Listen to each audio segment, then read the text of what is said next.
Paz e bem, meus irmãos, minhas irmãs. Hoje é sexta-feira, dia 2 de dezembro. A família franciscana celebra a beata Maria Ângela Astorque. Ela viveu de 1592 a 1665 e era uma monja clarissa. O evangelho de hoje é retirado do livro de Mateus, capítulo 9, versículos de 27 a 31. Naquele tempo, partindo Jesus daquele lugar, 2 cegos o seguiram gritando: Filho de Davi, tem piedade de nós. Chegando em casa, eles se aproximaram de Jesus. E Jesus perguntou para eles: Vós credes que eu possa realizar isso que desejas? Eles responderam: Sim, Senhor, nós cremos.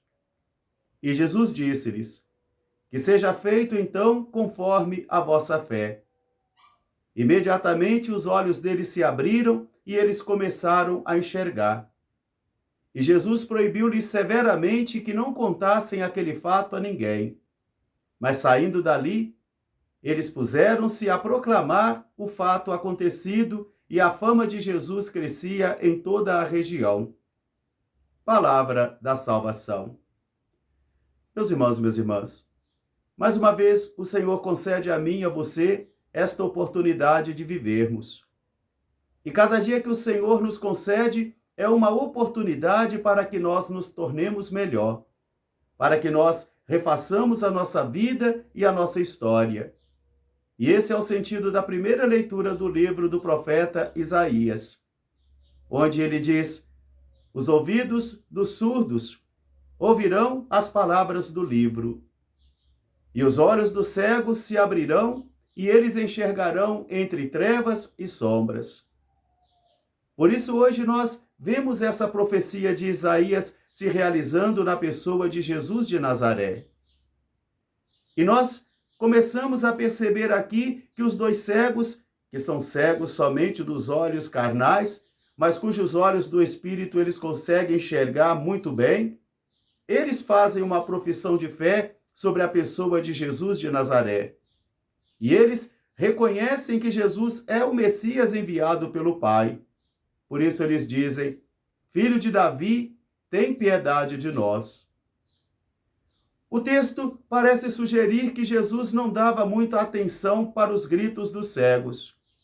E eles caminhavam então ainda mais apressadamente atrás dele e iam gritando: Filho de Davi, tem piedade de nós. Jesus só vai acolhê-los assim que ele chega em casa. E são cegos que se aproximam dele. E Jesus não pergunta para eles o que eles querem. Jesus pergunta para eles se eles creem que ele é capaz de realizar aquilo que eles desejam.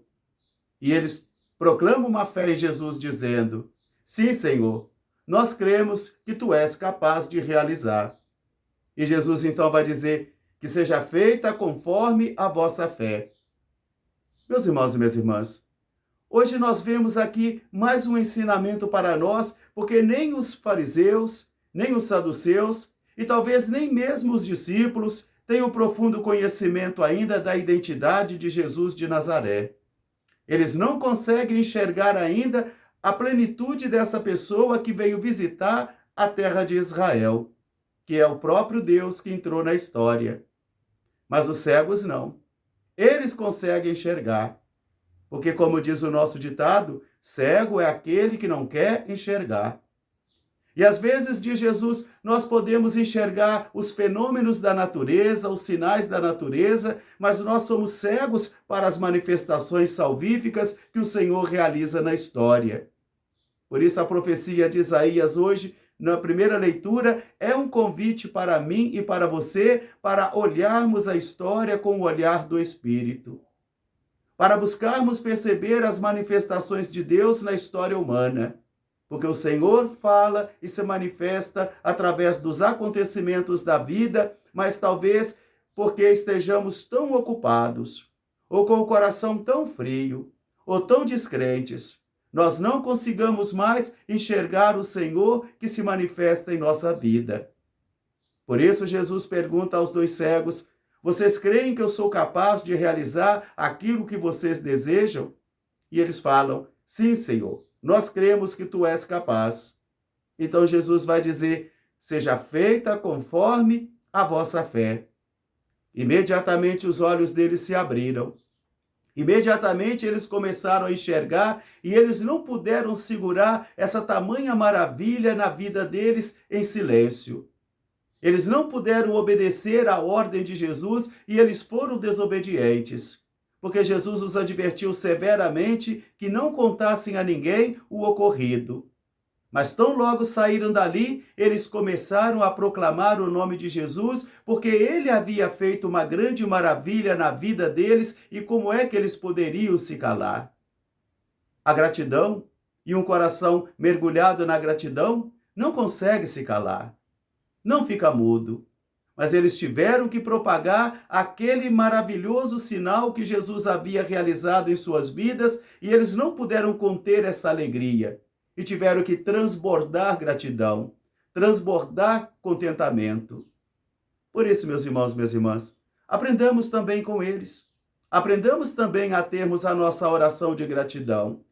Aprendemos também a desenvolver em nossa vida a oração de louvor, de gratidão, de agradecimento, porque nós só temos a nossa oração de petição. Pedir, pedir, pedir. E pouquíssimas vezes nós desenvolvemos esse estilo de oração que é de louvor e de gratidão ao Pai pelas inúmeras maravilhas que Ele realiza em nossas vidas. E digamos: eu te louvo, ó Pai, eu te agradeço. Eu te agradeço e te louvo por tantas coisas boas que o Senhor tem realizado em minha vida, de tantos perigos que o Senhor me livrou, de tantas enfermidades que o Senhor me curou, de tantas vezes que o Senhor me resgatou quando eu estava em caminhos perdidos.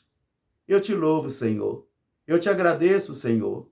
E permita, Deus, que esse dia que está surgindo, o Senhor também possa retirar as cataratas dos seus olhos que impedem você de enxergar as maravilhas de Deus em sua vida.